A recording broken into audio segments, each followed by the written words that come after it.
नमस्कार, आपके साथ मैं हूं समीर अब्बास, मेरे साथ रवि मिश्रा भी मौजूद हैं और आप देख रहे हैं देश का number 1 news channel TV9 Bharatvarsh. याद कीजिए 7 अक्टूबर की वो भयानक तारीख जब इजराइल पर हमास ने भीषण बर्बर अमानवीय हमला किया था, और आज है 14 नवंबर और आज ये तस्वीर हमारे सामने है जब हमास एक इतिहास बनता हुआ नजर आ रहा है। ये देखिए, ये तस्वीर गाजा की सो कॉल्ड पार्लियामेंट पर इजराइल ने अपना झंडा लहरा दिया है। बड़े दावे किए जा रहे हैं, बहुत कुछ इस वक्त मैदान जंग में घटता हुआ हम देख रहे हैं। इजराइल हमास जंग के 39वें दिन में जंग पहुंच चुकी है। हर मोर्चे पर अब तक इजराइल के लिए सब कुछ उम्मीदों से कहीं बेहतर रहा है, लेकिन यहीं पर खतरा भी गंभीर है। रवि, बिल्कुल समीर, हमास और उसके खैरख्वाह चुप नहीं बैठेंगे, इसकी कोई उम्मीद नहीं है। अंदर खाने इजराइल से बदले की तैयारी के कई सबूत भी सामने आ रहे हैं, कई प्रमाण भी सामने आ रहे हैं। और ऐसे में आइए सबसे पहले महायुद्ध की सामने दिख रही आशंकाओं और संकेतों पर जरा गौर कर लेते हैं। वो क्या है? महायुद्ध तय है। 5 संकेतों में ये भय साफ तौर पर नजर आ रहा है। वो 5 संकेत ये रहे आपके सामने। नेतन्याहू का हिजबुल्लाह के खात्मे का प्रण, लेबनान के मोर्चे पर भी अब विध्वंस तय है।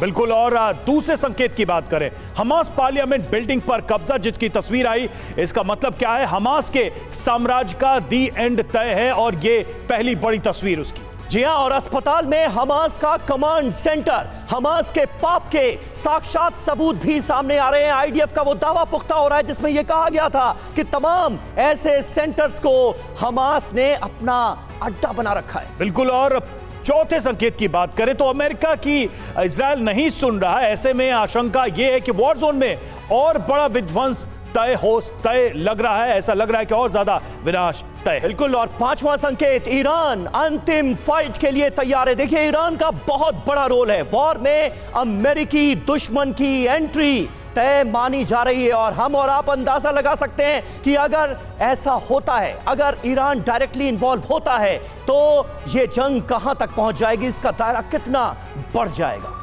बिल्कुल, और ब्रेकिंग न्यूज इस वक्त की, गाजा में इजराइल को बहुत बड़ी कामयाबी, हमास की पार्लियामेंट बिल्डिंग पर कब्जा। आईडीएफ ने तस्वीरें जारी कर कब्जे का दावा किया है। हमास को 39वें दिन के जंग के 39वें दिन ये बड़ी चोट पहुंचाई है आईडीएफ ने। ये देखिए तस्वीरें, ये पार्लियामेंट की तस्वीरें, और इस पर पूरी तरह से आईडीएफ के सैनिक मौजूद, यहां पर इजराइल का झंडा मौजूद है।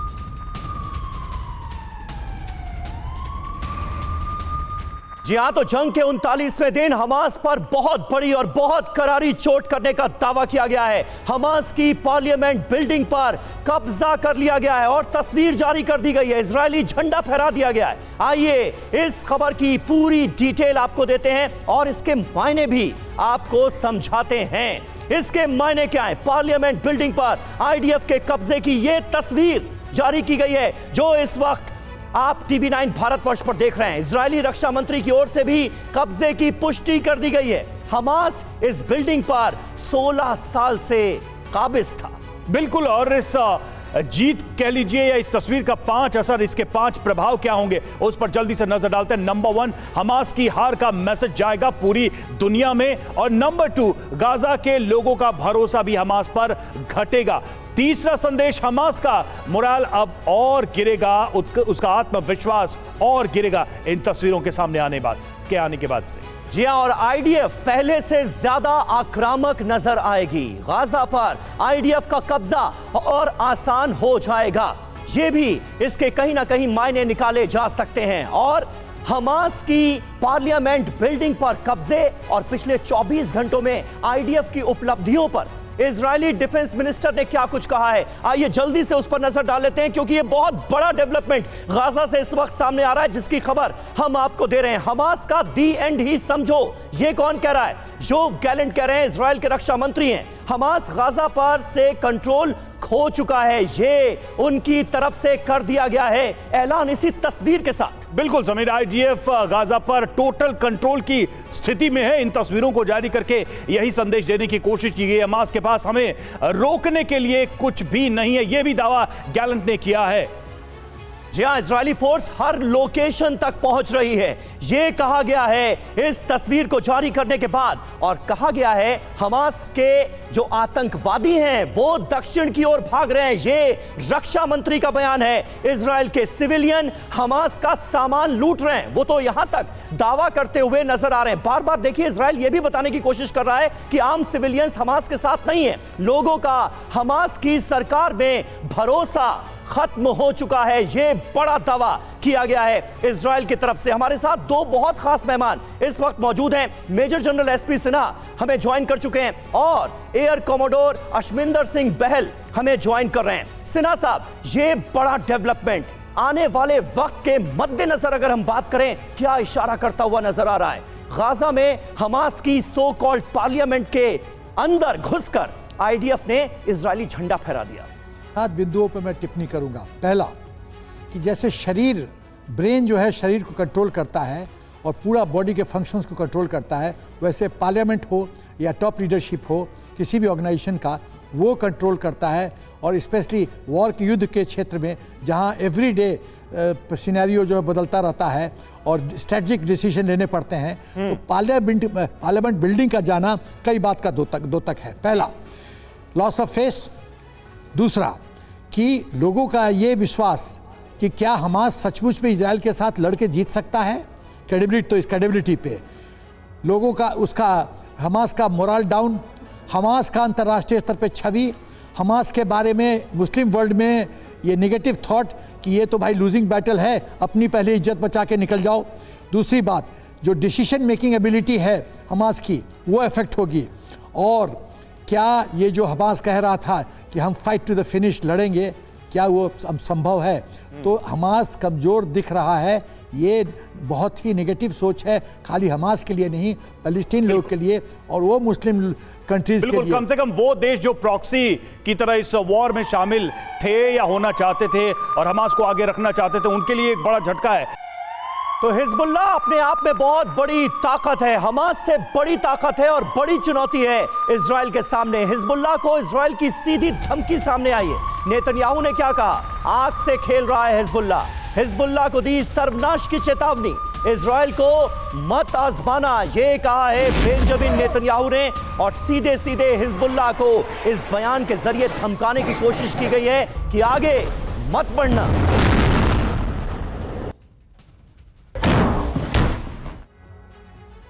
और आइए देखते हैं कि बेंजामिन नेतन्याहू ने हिजबुल्लाह को और क्या कुछ चेतावनी दी है और क्या कुछ कहा है। तो नेतन्याहू की ये वार्निंग बिग वॉल के माध्यम से जो बड़ी बात है इस वार्निंग की, उस पर गौर करते हैं। हम पर हमले कर हिजबुल्लाह आग से खेल रहा है, साफ तौर पे वो कह रहे हैं जवाब में हिजबुल्लाह को बड़ी आग झेलनी पड़ेगी, नेतन्याहू का बयान। बिल्कुल, और इजराइल पर लगातार हिजबुल्लाह के वार जारी हैं, इसलिए यह बयान और इसके मायने समझिए। युद्ध के विस्तार की सोचने वाले भूल कर रहे हैं। यह इजराइल की तरफ से कहा गया है, हमारी सेना और सिविलियन पर हमला भारी पड़ेगा, यह बताया गया है हिजबुल्लाह को। वो हिजबुल्लाह जो लगातार लेबनान की जमीन का इस्तेमाल कर रहा है इजराइल पर हमले के लिए, कहा गया है हमें आजमाने की बिल्कुल कोशिश ना करें। बिल्कुल, हिजबुल्लाह को यह कड़ी चेतावनी। अभी हमने अपनी मामूली ताकत दिखाई है, अपनी पूरी ताकत दिखाई नहीं है, और जो हमें नुकसान करेगा हम उसका नाश कर देंगे। नेतन्याहू की यह वार्निंग है हिजबुल्लाह को। जो हिजबुल्लाह के हमले बढ़े हैं उसको देखते हुए यह एक बड़ा मैसेज देने की कोशिश। बहल सर, ये जो नेतन्याहू का बयान है, एक तरफ जो हमास कि पार्लियामेंट की जो तस्वीर आई है और अब ये जो बयान आया है, दोनों को अगर जोड़ दिया जाए तो हिजबुल्लाह के लिए कितना बड़ा मैसेज है कि हमास का खात्मा हम कर सकते हैं, तुम भी बड़ी चीज नहीं हो। रवि, सबसे पहले मैं ये कहना चाहूंगा कि पहली बार नहीं है कि इजराइल को चारों तरफ से घेरा गया हो। अगर हम 1967 का युद्ध के बाद की बात देखें, 1973 के अंदर योम किपुर वॉर जो हुआ था, योम किपुर की जो लड़ाई हुई थी, उस लड़ाई के अंदर सबसे पहले 3 दिशा से सेनाएं आई थी, इजिप्ट से, सीरिया से, जॉर्डन से। तो भी कुछ दिन हारने के बाद इजराइल ने पूरा पासा पलट दिया था और वापस हमला करके अपनी सारी जमीनें ना केवल ले ली और भी अंदर घुस गए थे। तो आज अगर हम सिचुएशन देखें, अगर लेबनान में बढ़ता है या हिजबुल्लाह जो कि ईरान का प्रॉक्सी है, क्योंकि दोनों शिया डोमिनेटेड आइडियोलॉजी को बिलीव करते हैं और उसको सपोर्ट, आर्म और फंड भी ईरान करता है, तो चाहे कितना भी बड़ा लेबनान हो, कितने भी गुना बड़ा लेबनान हो, लेबनान के साथ और गाजा के साथ और वेस्ट बैंक के साथ मिलके भी आराम से इजराइल लड़ाई कर सकता है, जैसे उसने पहले करके दिखाया है। तो ये जो नेतन्याहू का स्टेटमेंट है वो बहुत ही करेक्ट है कि अगर जरूरत पड़ेगी तो हम लेबनान को भी गाजा बना देंगे, वो सही है। और दूसरी चीज और बहुत ही महत्वपूर्ण चीज है कि अगर उन्होंने अपना झंडा एक पार्लियामेंट के ऊपर जो कि गवर्नेंस का गढ़ है वहां लगाया है, तो दुनिया को यह करके दिखा दिया है कि हमने गाजा में घुस के अब जो कंट्रोल था हमास का उसको तितर बितर कर बिल्कुल सही बात है। और इस तस्वीर के जरिए बहुत बड़ा मैसेज देने की कोशिश की गई है। और इस बीच देखिए लेबनान पर जमीन और आसमान से किए गए हैं अटैक। इजराइल ने लेबनान पर दागे हैं तोप के गोले। हिजबुल्लाह के सैन्य ठिकानों को बनाया गया है निशाना। रॉकेट हमले के जवाब में इजरायली सेना की ये बड़ी कार्रवाई। और इससे जुड़ी तस्वीरें आपके सामने। दक्षिणी लेबनान में भीषण बमबारी की गई है और आईडीएफ का दावा है कि हिजबुल्लाह के कई ठिकाने बर्बाद किए गए।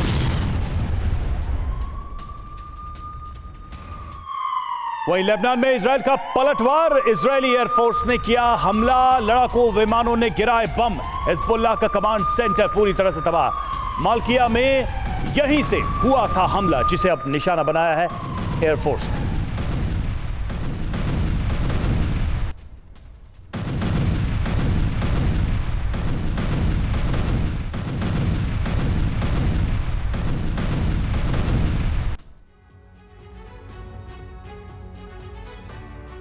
और आइए अब देखते हैं कि इजराइल और हिजबुल्लाह के बीच जंग को लेकर टॉप अधिकारियों के हवाले से अमेरिकी अखबार में क्या कुछ कहा जा रहा है। ये देखिए, बहुत जल्द हिजबुल्लाह वर्सेस इजराइल के आसार हैं। हिजबुल्लाह और लेबनान के बीच आर पार की जंग संभव है, ये कहा गया है, ये अंदेशा जताया गया है। हिजबुल्लाह और इजराइल के बीच यानी लेबनान और इजराइल के बीच जंग मुमकिन है। आईडीएफ की हिजबुल्लाह को पूरी तरह से खत्म करने की तैयारी सामने आई है। पिछले एक हफ्ते में हिजबुल्लाह और आईडीएफ में संघर्ष काफी ज्यादा तेज हो गया है। उत्तरी मोर्चे पर अब खतरनाक हथियारों का इस्तेमाल किया जा रहा है, यह बताया गया है। बिल्कुल। और देखिए इजराइल का प्लान क्या है उसको भी समझते हैं। हमास के साथ साथ हिजबुल्लाह से भी मुक्ति, यानी कि इसी युद्ध में दोनों से मुक्ति का प्लान, दोनों को हमेशा के लिए खत्म करने का इरादा बार बार नेतन्याहू जता रहे हैं, बता रहे हैं। और जो हिजबुल्लाह को उन्होंने चेतावनी दी है उसमें भी उन्होंने साफ तौर पे यही कहा है। सिन्हा सर, कहीं यही तो नहीं है कि एक ही मौका है to kill two birds with one stone? यही मौका है, दोनों को खत्म कर दो। एकदम। जब आप जंग लड़ते हो तो बुद्धिमत्ता उसमें है, स्ट्रैटेजी उसी में है कि जितने दुश्मन हैं सबको इकट्ठा करके ठोको, उनको ख़त्म करो। और ये स्ट्रैटेजी सही है। सांप को अकेला मतलब छोड़ दोगे तो एक सांप को मारोगे, दूसरा सांप जो समूह का जो मेंबर है वो वापस आके काटेगा आपको, वो छोड़ेगा नहीं। तो सांप की जो पूर्ण तरह से बर्बादी ही इजराइल की समस्या का। लेकिन सिन्हा साहब, क्या यह मुमकिन नजर आता है कि ऐसे वक्त में जब हमास के खिलाफ इतनी बड़ी जंग चल रही है, उसके जड़ से खात्मे की बात की जा रही है, हिजबुल्लाह के साथ भी दूसरा वॉर फ्रंट शुरू कर दिया जाए? समीर, ये बहुत ही अच्छा प्रश्न आपने पूछा है। देखो, यदि आप हमसे फ्रैंकली पूछोगे कि क्या 100% हमास और हिजबुल्लाह को खत्म किया जा सकता है, तो इसका उत्तर है नहीं। और क्यों? क्योंकि वो मैदान छोड़ के भाग जाएंगे, किसी दूसरे मुस्लिम देश में जाके छुप जाएंगे और टाइम का इंतजार करेंगे, सही समय का इंतजार करेंगे, वापस अटैक करने का प्लान करेंगे, रीग्रुप करेंगे। कल ईरान ने कहा था ना एसपी सिन्हा सर कि हमास को कभी खत्म किया ही नहीं जा सकता, क्योंकि हमास सिर्फ एक संगठन नहीं है, एक विचार है, एक सोच है, एक सोच है। वो सोच को खत्म नहीं किया जा सकता है। और वो सोच है कि जीव, पूरे विश्व से जीव को खत्म करो। ठीक है। इस सोच को कैसे खत्म करोगे? सोच तो मन में है, जमीन पे थोड़ी है। या तो उस ब्रेन हटा दो। नेतन्याहू, मुझे याद आ रहा, नेतन्याहू ने हमले के तुरंत बाद हमास की तुलना आईएसआईएस से की थी, तो वो बताने के लिए काफी है कि ये सोच किस तरह की है। आईएसआईएस से सिमिलर बताया था हमास को भी। और जंग के बीच सैनिकों के बीच पहुंचे हैं नेतन्याहू। मोर्चे पर सैनिकों के बीच नेतन्याहू की तस्वीरें हम आपको दिखाने जा रहे हैं। ये देखिए, उत्तरी हिस्से को भी सुरक्षित करने का ऐलान कर दिया गया है। हमास हिजबुल्लाह को एक साथ इन तस्वीरों के जरिए संदेश दिया गया है। जंग के बीच अपने सैनिकों की हौसला अफजाई के लिए बेंजामिन नेतन्याहू फ्रंटलाइन पर मौजूद, और तमाम महिला सैनिक भी आईडीएफ की इस वीडियो में आपको नजर आएंगे। और आइए देखते हैं कि बेंजामिन नेतन्याहू ने सैनिकों से और क्या खास बातें कही हैं, क्या उनको संदेश दिया है। मैं आपको सैल्यूट करता हूं, ये बेंजामिन नेतन्याहू ने अपने सैनिकों को कहा है, उनको सलाम किया है। आप हमारे भविष्य के लिए लड़ रहे हैं, नेतन्याहू का अपने सैनिकों को संदेश। जी हां, और यह भी कहा कि हम जीत हासिल करने जा रहे हैं। मिशन के बीच कोई युद्ध विराम नहीं होगा। यह सिर्फ एक ऑपरेशन भर नहीं है, यह सिर्फ एक और दौर का संघर्ष नहीं है। हम टोटल विक्ट्री की ओर बढ़ रहे हैं, कंप्लीट विक्ट्री की बात वो कर रहे हैं। हम उत्तर और दक्षिण को सुरक्षित करेंगे, हमास को पूरी तरह से खत्म कर देंगे, हमास का कर देंगे नाश। ये साफ तौर पर बताया गया है। बिल्कुल, अपने सैनिकों को एक संदेश देने की कोशिश, उनका उत्साह बढ़ाने की कोशिश। और इधर अल-कस्साम का गाजा में काउंटर अटैक। अल-कस्साम ने आईडीएफ को निशाना बनाया है। हमले में आईडीएफ की गाड़ियां नष्ट हुई है। अल-कस्साम ब्रिगेड का यह अटैक आईडीएफ की गाड़ियों पर।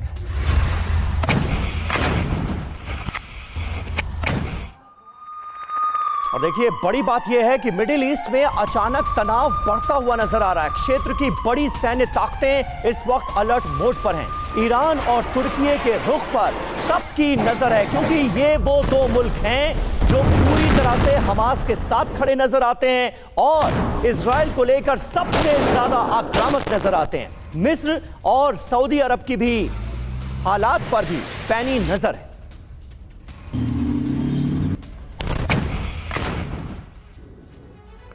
तो कुल मिलाकर मिडिल ईस्ट में बड़ी जंग के आसार प्रबल होते जा रहे हैं। ऐसे में आइए देखते हैं कि मिडिल ईस्ट के 5 बड़े देशों की सैन्य ताकत क्या है, उनकी शक्ति क्या है, क्योंकि अगर वो शामिल होते हैं तो युद्ध का दायरा बढ़ जाएगा। मिडिल ईस्ट के 5 सैन्य दिग्गज, सबसे पहले इजराइल की हम बात करें, एक्टिव सैन्य बल की बात करते हैं हम अगर, तो 1,69,500 एक्टिव सेना है इनके पास। रिजर्व सैन्य की बात करें 4,65,000 और डिफेंस बजट की बात करें तो 23.4 अरब डॉलर 2022 का इनका डिफेंस बजट। बिल्कुल, और इस वक्त सबसे बड़ा दुश्मन तो ईरान नजर आ रहा है। तो ईरान की सैन्य ताकत पर नजर डालते हैं। ये देखिए, 3,50,000 तो एक्टिव सैन्य बल है। एलीट IRGC जो कि एक बहुत बड़ी मुसीबत इस वक्त इजराइल के लिए बने हुए हैं, 2,30,000 इनकी ताकत। रिजर्व सैन्य बल 3.5 लाख का और डिफेंस बजट देखिए 6.84 अरब डॉलर। ये 2022 का आंकड़ा हम आपके सामने रख रहे हैं। एक और बड़े देश की बात करते हैं, तुर्की की, जहां पर एक्टिव सेना जो है 3,55,200 है, रिजर्व सैन्य बल 3,78,700, डिफेंस बजट 2023 का 16 अरब डॉलर का। और तुर्की की खास बात यह कि ये नेटो का भी मेंबर है, तो इसकी ताकत कई गुना ज्यादा है, सिर्फ नंबर्स की बात नहीं है। बिल्कुल, नेटो का इकलौता ऐसा मुल्क जिसने इजराइल के खिलाफ मोर्चा खोल रखा है। मिस्र की सैन्य ताकत देखिए, एक्टिव सैन्य बल 4,38,500 का, रिजर्व सैन्य बल 4,79,000 का और डिफेंस बजट 2023 का आंकड़ा हम आपके सामने रख रहे हैं 9 अरब डॉलर। और एक और बड़े देश सऊदी अरब की बात करें, एक्टिव सैन्य बल की बात करें 2,57,000, डिफेंस बजट देखिए 69.1 अरब डॉलर, एक बड़ा डिफेंस बजट है सऊदी अरब का। तो ये बड़ी ताकतें हैं और इनकी सेना भी काफी ताकतवर है। लेकिन सबसे बड़ा सवाल है कि अगर ये जंग में कूदते हैं तो इजराइल का क्या होगा। बहल सर, आप इसको कैसे इक्वेट करके देखते हैं, क्योंकि इसके पहले भी अरब मुल्कों ने इजराइल के खिलाफ लड़ाइयां लड़ी हैं, जीते नहीं, लेकिन अगर अब आज की तारीख में ये एक साथ आते हैं तो क्या इजराइल सामना कर पाएगा? देखिए, इजराइल के जो इमीडिएट नेबर्स हैं वो है इजिप्ट, सीरिया, जॉर्डन, लेबनान। इनके सिवाय अगर ईरान की और टर्की की हम बात करें तो बहुत दूर है। तो ग्राउंड सेना का कंपैरिजन एक्चुअली नहीं किया जा सकता, क्योंकि दोनों फेस टू फेस फाइटिंग उनकी मुश्किल है। लेकिन ये जो 3 देश हैं, इजिप्ट, सीरिया और जॉर्डन और लेबनान चौथा जो उत्तरी भाग में आता है, ये 4 बहुत ही महत्वपूर्ण हैं। इजिप्ट के इसीलिए जो इजिप्ट के भारत के साथ बहुत ही अच्छे देश, और भारत कभी नहीं चाहेगा कि इजराइल किसी भी तरीके से तबाह और बर्बाद हो जाए, क्योंकि हमारी काफ़ी सैन्य और दूसरी मदद जो है टेक्नोलॉजी की वो आती है इजराइल से। तो इजिप्ट को बीच में नहीं आना चाहिए। इजिप्ट को रोकने के लिए शायद भारत को भी अगर जंप करना पड़े तो करना चाहिए। जब तक यूएस डायरेक्टली नहीं आता लड़ाई के अंदर, तब तक ना ईरान, ना टर्की, ना सऊदी अरेबिया, ना कोई भी ऐसा देश नहीं आएगा। और सऊदी अरेबिया के तो बहुत ही अच्छे रिलेशंस रहे हमेशा यूएस के साथ। तो जो मेन चीज इधर है कि इजिप्ट को इस लड़ाई के अंदर नहीं आना चाहिए और उसको रोकना चाहिए। अगर इजिप्ट आता है तो ये लड़ाई जरूर बढ़ सकती है। बिल्कुल सही बात है। और ना सिर्फ सऊदी अरब बल्कि आज की तारीख में तो जॉर्डन और मिस्र के भी बड़े अच्छे रिश्ते हैं और वो भी बहुत आगे बढ़कर फिलिस्तीन का साथ देंगे और हमास के साथ खड़े हो जाएंगे, ऐसा तो मुमकिन नजर फिलहाल की परिस्थितियों में नहीं आता। इस बीच देखिए गाजा के अस्पताल में हमास कमांड सेंटर होने की बात पता चली। रंतीसी अस्पताल का वीडियो जारी किया गया है। आईडीएफ ने दुनिया को दिखाई हमास की करतूत। अस्पताल में हथियार, गोला बारूद और सुरंगें मिली। गाजा सिटी में है रंतीसी अस्पताल और लगातार टीवी9 भारतवर्ष आपको ये खबर दिखा रहा था, अपडेट दे रहा था कि रंतीसी अस्पताल को चारों तरफ से घेरा जा चुका है और आईडीएफ का बड़ा ऑपरेशन यहां पर चल रहा है। अब आईडीएफ की तरफ से ये तस्वीरें जारी की गई हैं। दावा यह किया गया है कि रंतीसी अस्पताल के अंदर हमास ने कैसे अपनी सुरंगें बना रखी थी और यहां पर हथियारों का एक बड़ा जखीरा भी बरामद किया गया है। और चलिए अब देखते हैं कि हमास के अस्पताल में क्या क्या मिला है, जिससे यह जाहिर हो गया कि अस्पताल की आड़ लेकर हमास कैसे सैन्य गतिविधियां चला रहा था। ये जो तस्वीरें आई हैं, ये जो वीडियोस आए हैं, इसमें बहुत कुछ है। अब देखिए अस्पताल के अंदर आईडीएफ को कई सारे प्रमाण मिले हैं, उन प्रमाणों को आईडीएफ ने दुनिया के सामने रखा है। अस्पताल के अंदर आईडीएफ को बहुत सारे सबूत मिले, हमास की मौजूदगी के पक्के प्रमाण मिले हैं। आईडीएफ को क्या क्या सबूत मिला है जल्दी से नजर डालते हैं। अत्याधुनिक हथियार जो मॉडर्न वेपन्स हैं वो मिले हैं, साथ ही देखिए विस्फोटक मिले, गोला बारूद, यहां पर गोला बारूद का जखीरा भी मिला है, सुसाइड बॉम्ब रखने के जैकेट्स भी यहां पर बरामद किए गए। जी हां, तो इस अस्पताल के इस सेंटर को, सुरंग को, टनल को कैसे यूज कर रहा था हमास, ये पता चल रहा है। बुलेट प्रूफ जैकेट्स मिली हैं, बंधकों को रखने की जगह मिली है, बाहर निकलने के लिए सुरंगें हैं, हमले के लिए सुरक्षित पोजीशंस हैं, आईडीएफ पर हमले से जुड़े दस्तावेज भी बरामद हुए हैं। तो ये सब कुछ मिला है इस अस्पताल के अंदर, जो अपने आप में हैरान करने वाली बात है। और हमारे साथ इस वक्त मेजर जनरल एसपी सिन्हा साहब भी मौजूद हैं। सिन्हा साहब, ये सारी तस्वीरें आपने देखी, हथियारों का जखीरा कैसे अस्पताल के नीचे टनल से बरामद किया गया, ये भी आपने देखा। इससे तो आईडीएफ का वो दावा बड़ा मजबूत होता है कि जो आम लोग हैं, जो आम नागरिक हैं गाजा के, उन्हें ढाल के तौर पर इस्तेमाल किया जा रहा है बड़े पैमाने पर और अस्पतालों को भी अपना सेंटर बना रखा है हमास ने। समीर, ये बहुत एडवांटेज इजराइल है। क्यों एडवांटेज इजराइल है, मैं ये बताना चाहता हूँ कि इजराइल ये दिखा के परसेप्शन वॉर, विश्व के स्तर पे परसेप्शन वॉर जीतने की कोशिश कर रहा है। और वो क्या कह रहा है कि मैं तो बार बार कह रहा था कि ये अस्पताल को कवच की तरह इस्तेमाल करें। अस्पताल का क्या काम है? ट्रीटमेंट देना, पेशेंट्स को ट्रीटमेंट देना। हथियार रखना अस्पताल का काम नहीं है, उसका काम है क्योर करना, आग में लगाने में मदद करना उसका काम नहीं है। तो अब इजराइल कहेगा कि मैं जस्टिफाइड हूँ, यदि मैं अस्पताल को बर्बाद करता हूँ तो मैं जस्टिफाइड हूँ ये हरकत लेने में। तो ये जो अपना का जो उंगली उठ सकता था इजराइल पे, वो पूरी तरह से उंगली ध्वस्त कर रहा है इजराइल और परसेप्शन वॉर जीत रहा है और ये संदेश दे रहा है। और उसने हॉस्पिटल को तो संदेश दे दिया है, बिल्कुल पहली बार जब आप तो या तो इवैक्यूएट करो या तो हम फिर अटैक करेंगे। पहली बार अस्पताल पे हमला हुआ तो पूरी दुनिया में इजराइल की निंदा हुई थी, लेकिन उसके बाद से इजराइल लगातार इस तरह की जानकारियां साझा कर रहा और ये बताने की कोशिश कर रहा है कि अस्पतालों का इस्तेमाल कैसे हमास के लड़ाके कर रहे थे। और देखिए वेस्ट बैंक के तुलकर में हमास के ठिकानों पर तोड़फोड़ की गई। इजरायली फोर्स ने बुलडोजर चलाया, यहां पर तलाशी अभियान में आईडीएफ जुटी हुई है और इसी के तहत बुलडोजर का भी इस्तेमाल किया गया है। तुलकर में हमास के जो ठिकाने, इनको बुलडोज किया गया। ये देखिए तस्वीर है, बुलडोजर के माध्यम से इन ठिकानों को बर्बाद किया गया, तबाह किया गया।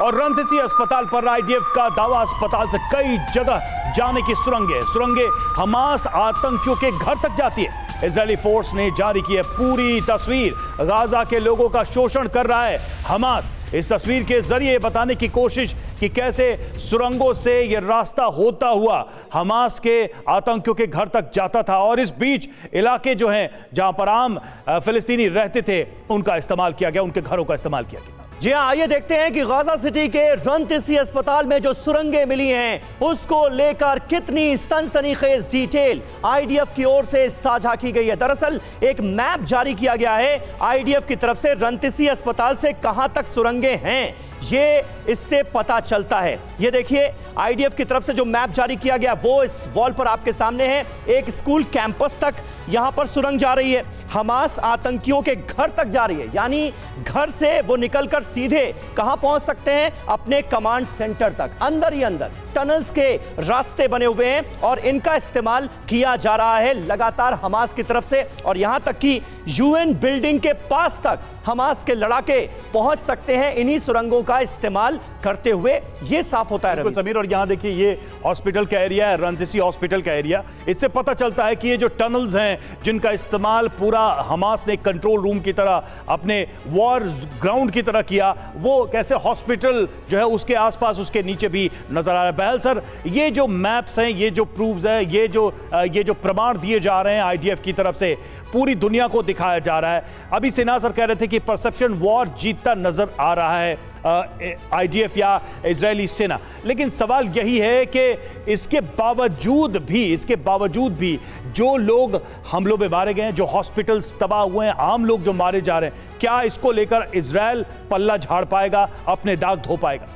बहुत ही अच्छा प्रश्न पूछा है रवि जी आपने। सबसे पहले चीज है इंटरनेशनल ह्यूमैनिटेरियन लॉ क्या बोलता है। इंटरनेशनल ह्यूमैनिटेरियन लॉ ये बोलता है कि कोई भी सिविलियन टारगेट, चाहे वो स्कूल, हॉस्पिटल है या कोई भी ऐसा अर्बन एरिया जहां पे सिविलियंस निहत्थे रह रहे हो, तो वहां को अटैक नहीं किया जाएगा। लेकिन साथ में ये भी कहता है वहां पे जो दूसरा अपोजिंग देश है या अपोजिंग पार्टी है वो अपने हथियार नहीं रखेगी और वहां से अटैक नहीं करेगी। और जब अगर वो अपने हथियार वहां रखती है या वहां से अटैक करती है तो वो एक लेजिटिमेट टारगेट बन जाता है। लेकिन बहल साहब हो तो यही रहा है ना, लेकिन हो तो यही रहा है कि मारे जा रहे हैं आम लोग, आम नागरिक, और हमले कर रहा है हमास। तो इस स्थिति में क्या होगा, इंटरनेशनल लॉज कैसे काम करेंगे? बिल्कुल सही कह रहे हैं, तभी इतनी सारी प्रोटेस्ट हो रही हैं, चाहे वो यूएस में है, फ्रांस में है, यूके में है, कनाडा में है और कई और जगह पे हो रही है। क्योंकि हम लोग कभी भी मासूम बच्चों को और महिलाओं को मरते हुए नहीं देख सकते, और जब भी हम देखते हैं तो हमारा दिल दहल जाता है और हमें लगता है इस युद्ध को विराम मिलना चाहिए, और यही हमास चाहता है, तभी वो ह्यूमन शील्ड का इस्तेमाल करता है। तो कहीं ना कहीं हम जब इजराइल के लिए कहें कि अगर वो युद्ध का विराम करे तो साथ साथ हम मुस्लिम देशों को भी साथ लेके चले और उनको कहें कि यह हमास की वजह से ही हो रहा है। तो कहीं ना कहीं हमास पे जो है मुस्लिम देशों को प्रेशर बनाना बहुत जरूरी है। बिल्कुल, वो नजर नहीं आता। इस बीच एक और ब्रेकिंग न्यूज, जबालिया कैंप में बहुत बड़ा हमला हुआ, हमास ठिकानों पर हमले का दावा किया गया है। हमले के बाद जान बचाकर भागते दिखे लोग, रिहायशी इलाके में बमबारी का आरोप है। हमले में कई लोगों की मौत का दावा किया जा रहा है।